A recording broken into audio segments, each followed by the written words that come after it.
পাক সফরে ইউটিউবার সুরক্ষায় AK-47 ধারী রক্ষী। একজন ইউটিউবারের জন্য কেন এত নিরাপত্তায় কড়াকড়ি? বিস্মিত খোদ জ্যোতির ভিডিও করা Scottish ইউটিউবারও। Oh my god, this is chaos.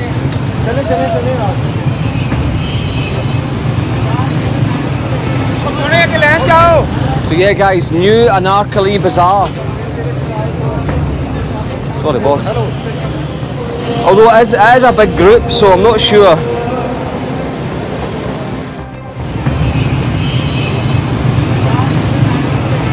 YouTube video. Acha. It's your first time in Pakistan?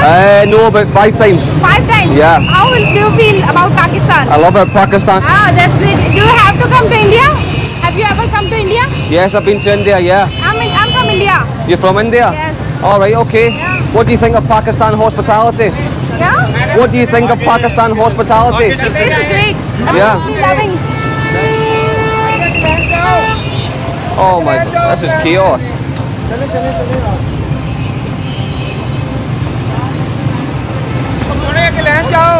So yeah guys, new Anarkali Bazaar.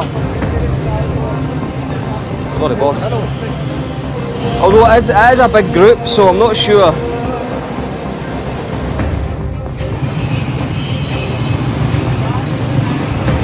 YouTube video. Acha. It's your first time in Pakistan? এ নিয়ে আরো কথা বলবো। আমাদের সঙ্গে এই মুহূর্তে news রুমে রয়েছেন আমাদের প্রতিনিধি রাজর্ষী দত্তগুপ্ত। রাজর্ষী, অর্থাৎ যে ভিডিও একদম আমরা রাখলাম, এই স্কটিশ ইউটিউবার তুলেছে সেই ভিডিও, বোঝাই যাচ্ছে পাকিস্তানের রাস্তায় ঘোরাফেরা করছে জ্যোতি এবং তাকে রাস্তা দেখিয়ে দিয়েছে AK-47 ধারী রক্ষী। অর্থাৎ পাকিস্তানের সঙ্গে যোগাযোগ, ISI এর সঙ্গে যে ঘনিষ্ঠতা কতটা, সেটা তো এই ভিডিওতে স্পষ্ট এবং এটা অত্যন্ত বার্তাবাহী একটা ভিডিও, যেখানে দেখা যাচ্ছে যে একজন ইন্ডিয়ান ইউটিউবার পাকিস্তানের রাস্তায় হাঁটছেন এবং তাকে ঘিরে রয়েছে একটা সশস্ত্র বাহিনী। তারা কোনো উর্দি পরে নেই, তারা সিভিল ড্রেসে আছে, কিন্তু হাতে AK-47 নিয়ে একটা নিরাপত্তার বেড়াজাল তৈরি করে রেখেছে, যার মধ্যে জ্যোতি তার ইউটিউবে বিভিন্ন ভিডিও শ্যুট করছেন পাকিস্তানের রাস্তায়, ঘনবসতিপূর্ণ এলাকায়। অর্থাৎ পাকিস্তানের কাছে জ্যোতি ছিলেন এতটাই ভ্যালুয়েবল অ্যাসেট। এই কথাটা কেন বলছি, কারণ গুপ্তচর সংস্থা বা এই ধরনের বাহিনী যাদেরকে গুপ্তচর বৃত্তি করায় অন্যান্য দেশে, তাদেরকে অ্যাসেট বলেই সম্বোধন করা হয় এই পরিভাষায়, গোয়েন্দাদের পরিভাষায়। তো সেই ভ্যালুয়েবল অ্যাসেট যে তিনি ছিলেন, সেটা কিন্তু এই ভিডিওর মধ্যে দিয়ে, এই ছবির মধ্যে দিয়ে পরিষ্কার ধরা দিচ্ছে।